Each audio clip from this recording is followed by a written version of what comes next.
Federal system, संघीय शासन व्यवस्था। प्राय राजनीति शास्त्री राष्ट्रीय सरकार और क्षेत्रीय सरकार के संबंधों की प्रकृति के आधार पर सरकार को दो भागों में बांटते हैं, संघीय सरकार और राज्य सरकार। संघात्मक शासन प्रणाली और एकात्मक शासन प्रणाली। जो संघ शब्द है वो लैटिन भाषा के शब्द फोइडस से निकला है, जिसका अर्थ होता है संधि या समझौता। जब कई सारे राज्य राष्ट्रीय एकता के लिए, सुरक्षा के लिए जब आपस में सहयोग करके, संधि करके, एक समझौता करके राष्ट्रीय महत्व के विषयों को सौंपकर एक नई यानी केंद्रीय सरकार की स्थापना करते हैं, संघात्मक सरकार की स्थापना करते हैं, और उसे प्रमुख रूप से राष्ट्रीय महत्व के विषय सौंपे जाते हैं और स्थानीय महत्व के जो विषयों को राज्य सरकारों को सौंप दिया जाता है, और इन सब का जो प्रोविजंस है, प्रावधान है, वो संविधान के द्वारा किया जाता है। संघ न केवल संघ की सरकार अपनी शक्तियां संविधान से प्राप्त करती है, बल्कि सभी राज्यों की सरकारें, प्रांत की सरकारें भी अपनी शक्तियां संविधान से प्राप्त करती हैं। इसके विपरीत एकात्मक शासन प्रणाली में एक ही सरकार होती है सारे देश की। वो न केवल स्थानीय आवश्यकताओं की पूर्ति करने का कार्य करती है, बल्कि राष्ट्रीय आवश्यकताओं की, यानी राष्ट्रीय महत्व के और क्षेत्रीय महत्व के सभी विषयों की जो कार्य संचालन करना, उनके ऊपर प्रशासन करना एक ही सरकार करती है, और वो एकल कार्यपालिका कहलाती है, एकात्मक शासन प्रणाली कहलाती है। और सारी की सारी शक्तियाँ एक ही सरकार के पास होती हैं, संघ की सरकार के पास होती हैं। तो इस आधार पर दो तरह की सरकारें हैं, एक संघात्मक सरकार, दूसरी एकात्मक सरकार। और प्राय इकाइयों के लिए, संघ की जो इकाइयां हैं उनके लिए अलग अलग देशों में, अलग अलग स्थानों पर अलग अलग नामों का प्रयोग किया गया है। अमेरिका में जो स्टेट्स, राज्यों को स्टेट्स शब्द प्रयोग किया गया है प्रांतों के लिए। जब मूल संविधान अमेरिका का बनाया गया, अमेरिका की जो संघीय शासन प्रणाली की स्थापना की गई, तो मूल रूप से 13 ऐसे स्टेट्स थे जिन्होंने एक संघ स्थापित करने का फैसला किया। वर्तमान में अमेरिकी संघ में 50 राज्य हैं। स्विट्जरलैंड में जो राज्य हैं उनको कैंटोन्स कहते हैं। रसिया में राज्यों को रिपब्लिक्स कहते हैं। भारत में प्रांत और संविधान के द्वारा स्टेट शब्द का, राज्य शब्द का प्रयोग किया गया है। यानी संघ की जो इकाइयां हैं उनके लिए अलग अलग क्षेत्रों में अलग अलग नाम प्रचलन में है। आमतौर पर जो संघात्मक शासन प्रणाली के लिए 2 स्वरूप प्रचलन में है, एक संघानुविमुख, संघ की ओर, और संघ उन्मुख।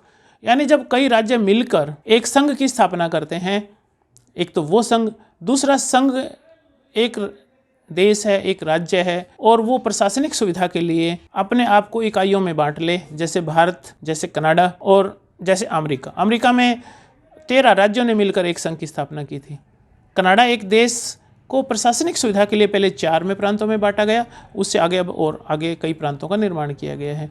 उसी प्रकार भारत को भी प्रशासनिक सुविधा के लिए राज्यों का में बांटा गया। जो भारतीय संघ है वो नस्वर राज्यों का अनस्वर संघ है, यानी संघ की सरकार को नहीं तोड़ा जा सकता। भारत की शासन प्रणाली, जो संघात्मक शासन प्रणाली है, जो भारतीय राज्य है, उसकी एकता और अखंडता के खिलाफ कोई कार्य नहीं किया जा सकता।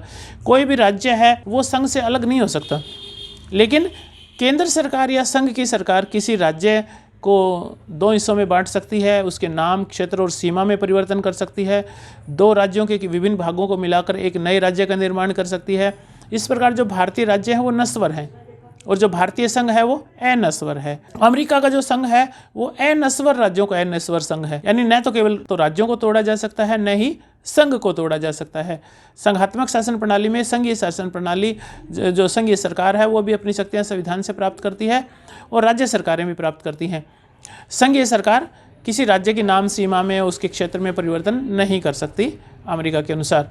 जो संघात्मक शासन प्रणाली है उसकी जो प्रमुख विशेषताएं हैं वो इस प्रकार हैं। दोहरी शासन, दोहरा सरकार। संघात्मक शासन प्रणाली में एक ही देश में 2 तरह की सरकार पाई जाती है, एक राष्ट्रीय सरकार, दूसरी क्षेत्रीय सरकार। राष्ट्रीय सरकार राष्ट्रीय महत्व के कार्यों को करती है, जैसे विदेशी मामले हैं, रक्षा है, तो इस तरह की जो रेलवे है, दूरसंचार है, इस तरह के जो राष्ट्रीय महत्व के मामले हैं वो राष्ट्रीय सरकार के हाथ में होते हैं। दूसरी तरफ क्षेत्रीय सरकार या प्रांतीय सरकार या राज्य सरकार वो स्थानीय महत्व के कार्य करती है, जैसे शिक्षा है, एग्रीकल्चर है, स्वास्थ्य है, इस तरह के स्थानीय महत्व के कार्य वो राज्य सरकार के द्वारा किए जाते हैं। लिखित संविधान। संघात्मक शासन प्रणाली में क्योंकि संविधान के द्वारा केंद्र सरकार और राज्य सरकार के बीच में शक्तियों का बंटवारा किया जाता है और संविधान सर्वोच्च होता है, दोनों ही सरकारें अपनी शक्तियां संविधान से प्राप्त होती हैं, दोनों ही सरकारों में मतभेद होने की भी संभावनाएं होती हैं, इसलिए संविधान का लिखित होना जरूरी होता है ताकि लिखित रूप में दोनों ही सरकारों के बीच में शक्तियों का बंटवारा किया जा सके। आगे उसके बाद अगली विशेषता है राष्ट्रीय व क्षेत्रीय शक्तियों का बंटवारा। संघात्मक शासन प्रणाली में संघीय सूची के ऊपर काम करने का अधिकार संघीय सरकार को होता है और राज्य सूची पर कार्य करने का अधिकार राज्य सरकार को होता है। और एक जो समवर्ती सूची होती है भारतीय संविधान के अनुसार, उस पर दोनों ही सरकारों को काम करने का अधिकार है। अगर केंद्र सरकार और राज्य सरकार के बीच मतभेद हो तो भारतीय संविधान के अनुसार राज्य विधानसभा द्वारा जो पारित कानून है वो उस सीमा तक रद्द माना जाएगा जिस सीमा तक वो केंद्रीय कानून का मतभेद करता है। इस प्रकार लिखित रूप में राष्ट्रीय सरकार और क्षेत्रीय सरकार के बीच में शक्तियों का बंटवारा किया जाता है। संविधान की सर्वोच्चता, जो संघात्मक शासन प्रणाली में न तो केंद्र सरकार सर्वोच्च होती है न राज्य सरकार, बल्कि संविधान सर्वोच्च होता है। अमेरिका का जो संविधान है वो सर्वोच्च है, लेकिन न्यायपालिका को न्यायिक पुनर्अवलोकन की शक्ति प्राप्त है। भारत में भी न्यायपालिका को न्यायिक पुनर्अवलोकन की शक्ति प्राप्त है। अगर केंद्र सरकार और राज्य सरकार के बीच कोई विवाद है, दो या दो से अधिक राज्य सरकारों के बीच कोई विवाद है, तो उसके ऊपर निपटारा करने का अधिकार न्यायपालिका का होता है। कठोर संविधान, संघात्मक शासन प्रणाली की एक और अगली प्रमुख विशेषता होती है कि संविधान कठोर होता है। खास करके वो मामले जो संघ के शासन से संबंधित होते हैं वो काफ़ी कठोर रखे जाते हैं। अमेरिका के संविधान दुनिया का सबसे कठोर संविधान है और अमेरिका में संघात्मक शासन प्रणाली है। ब्रिटेन का संविधान दुनिया का सबसे लचीला संविधान माना जाता है, वहाँ पर एकात्मक शासन प्रणाली है। हालांकि भारत का संविधान एकात्मक और संघात्मक शक्तियों का भी एक तरह से मिश्रण है। हालांकि संघ की सरकार की स्थापना की गई है, बहुत सी ऐसी तत्व शामिल कर दिए गए हैं जो एकात्मक सरकार में पाए जाते हैं। तो हमारा जो संविधान है वो लचीले एवं कठोर संविधान का मिश्रण है।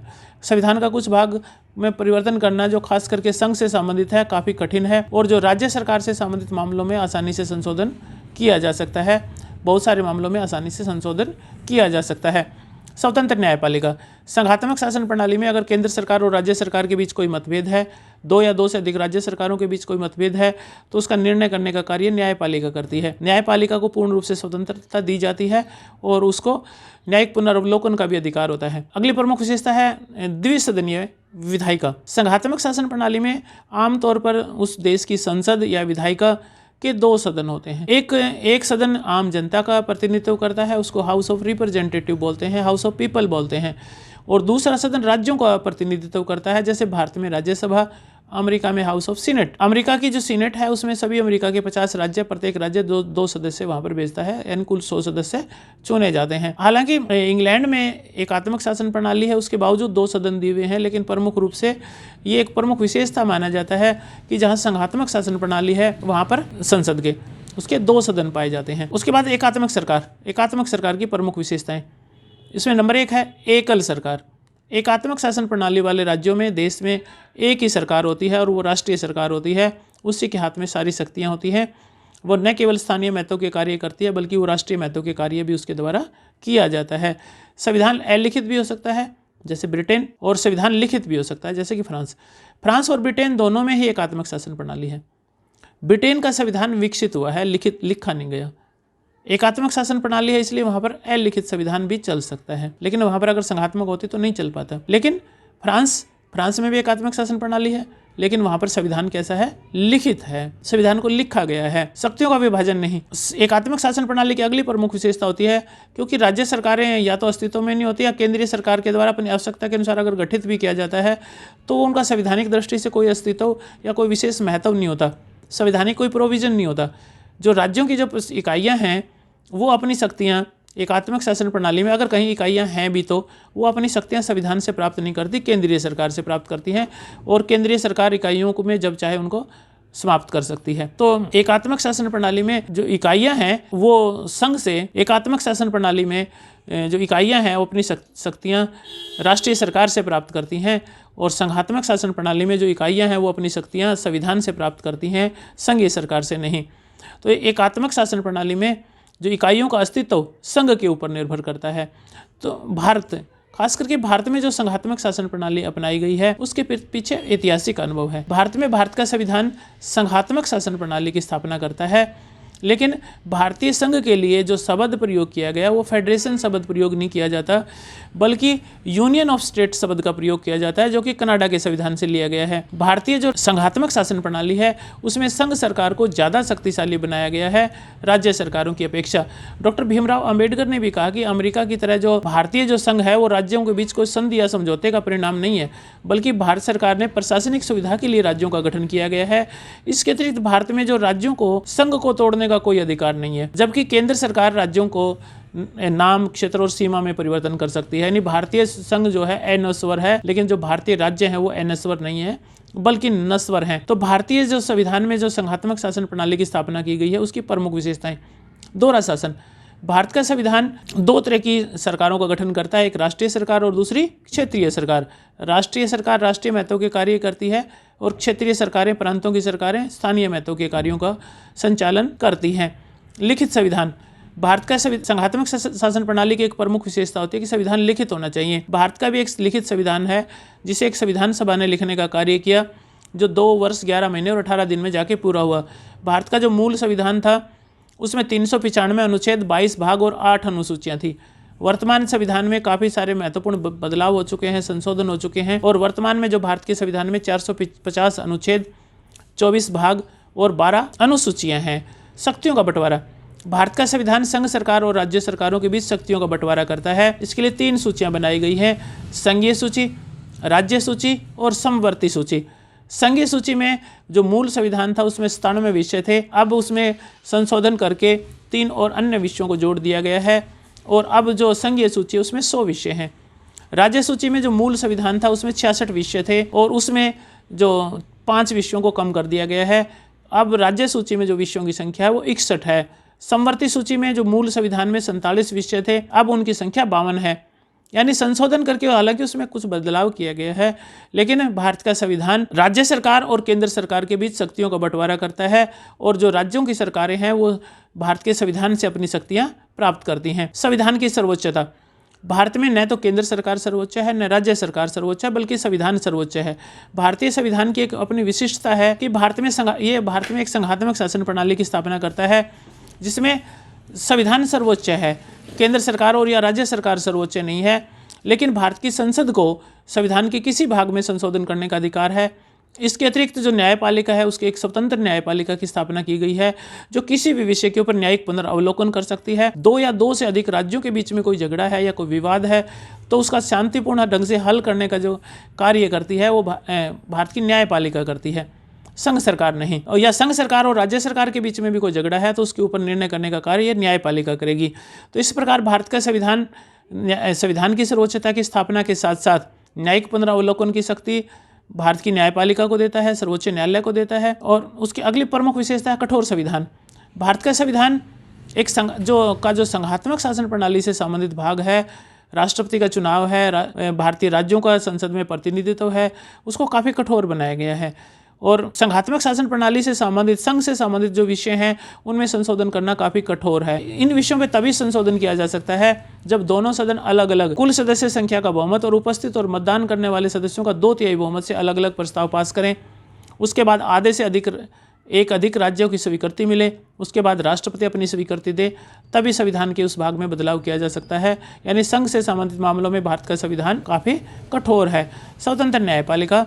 संघात्मक शासन प्रणाली की एक अन्य प्रमुख विशेषता है कि न्यायपालिका स्वतंत्र होनी चाहिए ताकि केंद्र सरकार और राज्य सरकार के बीच कोई विवाद हो या राज्यों के बीच कोई विवाद हो तो उसका हल किया जा सके।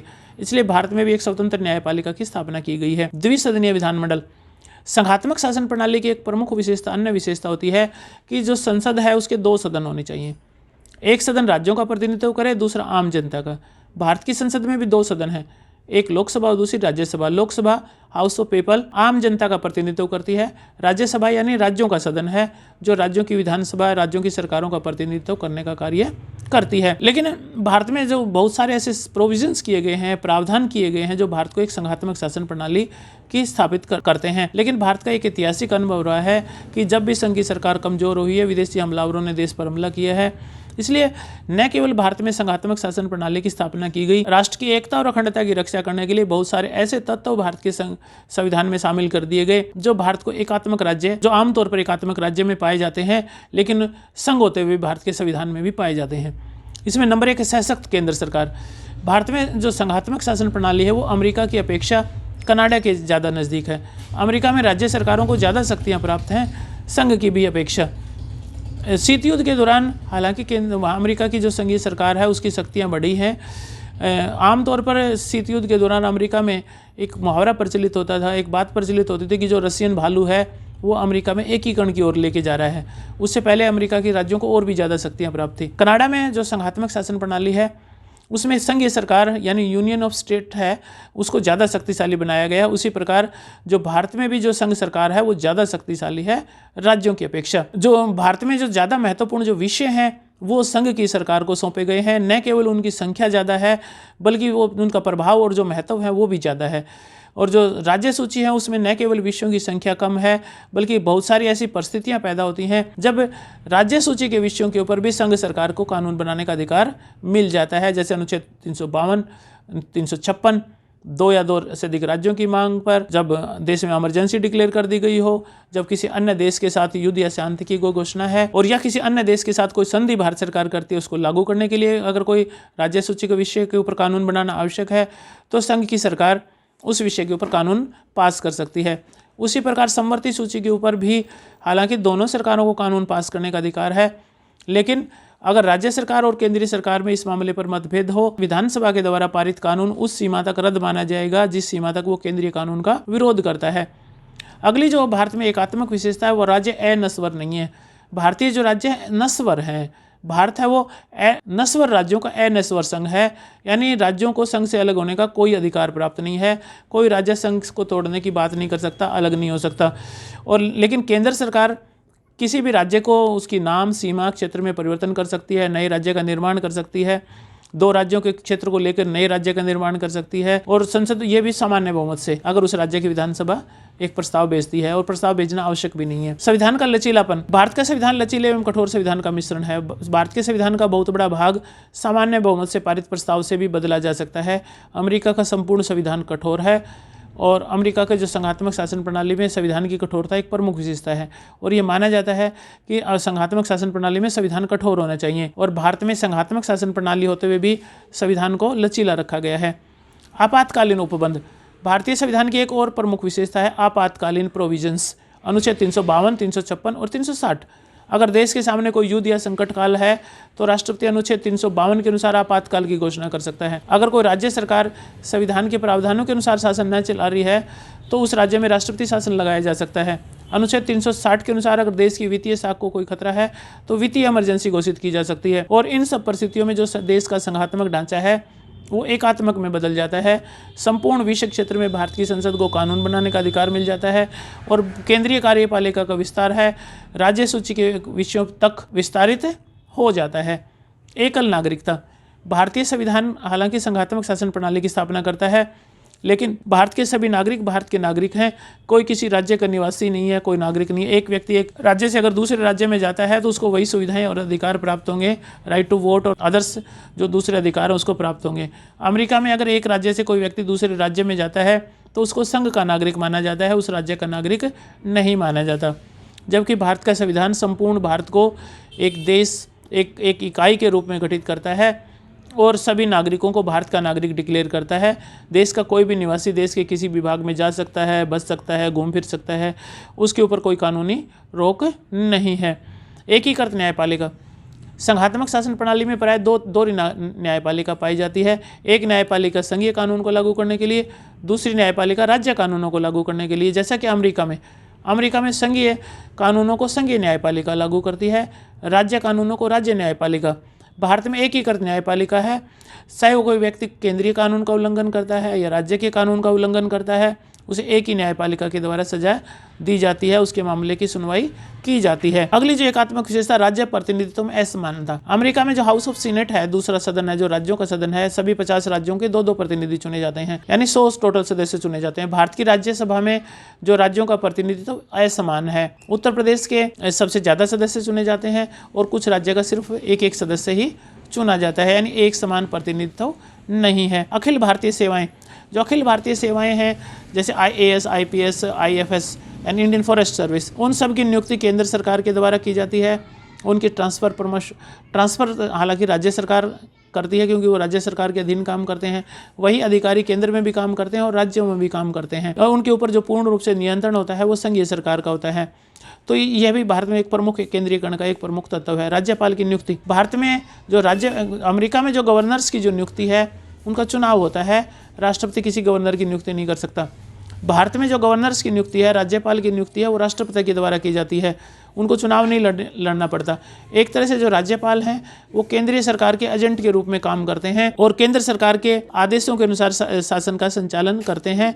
हालांकि वो राज्य सूची के मामले में अगर जब तक सामान्य परिस्थितियों में शासन चलता है तो राज्य के मुख्यमंत्री उनके सलाहकार के रूप में काम करता है। एकीकृत लेखा परीक्षा विभाग लेखा की जो परीक्षण करने का कार्य है वो भारत का नियंत्रक और महालेखा परीक्षक करता है, जो संघ सरकार के अधीन है। संघ एक जो संवैधानिक संस्था है और संघ सरकार के द्वारा उसकी नियुक्ति की जाती है। वो न केवल संघ की सरकार का लेखा और लेखा परीक्षण करता है बल्कि राज्यों का लेखा और लेखा परीक्षण करने का कार्य भी वो करता है। राज्य सूची पर संघ की सरकार की शक्तियाँ, राज्य सूची के विषयों पर हालांकि राज्य सरकार का अधिकार है, लेकिन बहुत सारी ऐसी परिस्थितियां हैं जब राज्य सूची के विषयों के ऊपर भी केंद्रीय सरकार अब कानून पास कर सकती है। एकीकृत निर्वाचन आयोग संपूर्ण भारत के अंदर न केवल लोकसभा राज्यसभा के चुनाव करवाने के लिए बल्कि राज्यों की विधानसभा का चुनाव करने के लिए एक ही निर्वाचन आयोग है।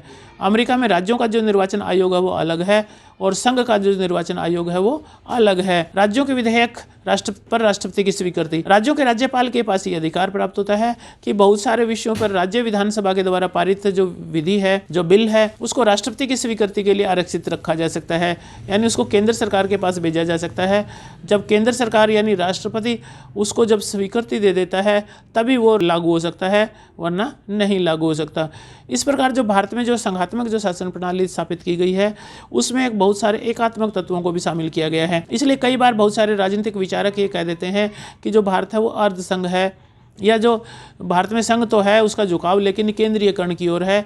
सार्वभौमिक मामले में लेकिन सर्वोच्च न्यायालय ने स्थापित किया कि जो संघात्मक ढांचा है वो भारत के संविधान के मूल ढांचे का एक भाग है और जो राज्य सरकार उनका अपना अस्तित्व है और जो राज्य सरकारें हैं जो अपनी शक्तियां हैं वो संघ के संविधान से, भारत के संविधान से प्राप्त करती हैं, संघ के सरकार से नहीं।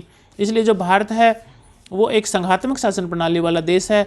उसमें हालांकि संघ की सरकार को बहुत सारे मामलों में राज्य सरकारों से ज़्यादा शक्तियाँ प्राप्त हैं। Thank you.